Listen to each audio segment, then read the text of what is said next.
Somalian জলদস্যুদের হাতে জিম্মি জাহাজ ও ২৩ নাবিক মুক্ত।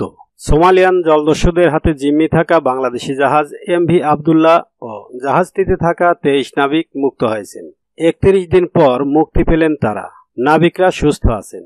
শনিবার ১৩ এপ্রিল দিনগত রাত ৩টা ৩০ মিনিটে কেএসআরএম এর মিডিয়া উপদেষ্টা মিজানুল ইসলাম গণমাধ্যমকে এ তথ্য নিশ্চিত করেছেন। রোববার ১৪ এপ্রিল সংবাদ সম্মেলন করে এ বিষয়ে বিস্তারিত জানানো হবে।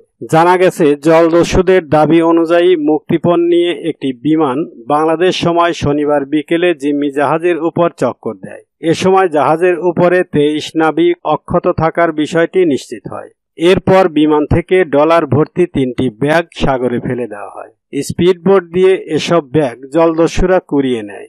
জাহাজে উঠে দাবি অনুযায়ী মুক্তিপণ গুনে নেয় জলদস্যুরা। তবে চুক্তি অনুযায়ী জাহাজটি যথাসময়ে ছেড়ে দেয়নি দস্যুরা। পরবর্তীতে আশপাশে কেউ আটক করছে কিনা সেটি নিশ্চিত হয়ে জাহাজ থেকে দস্যুরা নেমে যায়। মুক্ত হয়ে বাংলাদেশ সময় শনিবার মধ্যরাতে ২৩ নাবিক নিয়ে সংযুক্ত আরব আমিরাতের বন্দরের উদ্দেশ্যে রওনা দেয় এমভি আবদুল্লাহ।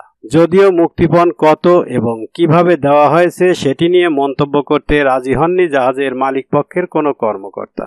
কেএসআরএম গ্রুপের উপর ব্যবস্থাপনা পরিচালক শাহরিয়ার জাহান বলেন, সমঝোতার পর নাবিকসহ জাহাজটি ছেড়ে দেওয়া হয়েছে। এটি সংযুক্ত আরব আমিরাতের উদ্দেশ্যে রওনা দিয়েছে। জাহাজের চারপাশে একাধিক আন্তর্জাতিক যুদ্ধ জাহাজ রয়েছে। এর আগে গত ১২ মার্চ দুপুরে কেএসআরএম এর মালিকানাধীন এসআর শিপিং এর জাহাজটি জিম্মি করে সোমালিয়ান দস্যুরা।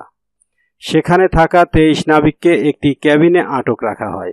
আটকের পর জাহাজটিকে সোমালিয়ার উপকূলে নিয়ে যাওয়া হয়।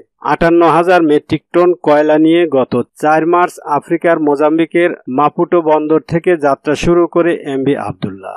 ১৯ মার্চ সেটি সংযুক্ত আরব আমিরাতের হামরিয়ার বন্দরে পৌঁছানোর কথা ছিল। কবির গ্রুপের অঙ্গ প্রতিষ্ঠান এসআর শিপিং এর মালিকানাধীন এমভি আবদুল্লাহ আগে গোল্ডেন হক নামে পরিচিত ছিল। ২০১৬ সালে তৈরি বাল্ক ক্যারিয়ারটির দৈর্ঘ্য ১৮৯.৯৩ মিটার এবং প্রস্থ ৩২.২৬ মিটার। গত বছর জাহাজটি এসআর শিপিং কিনে নেয়।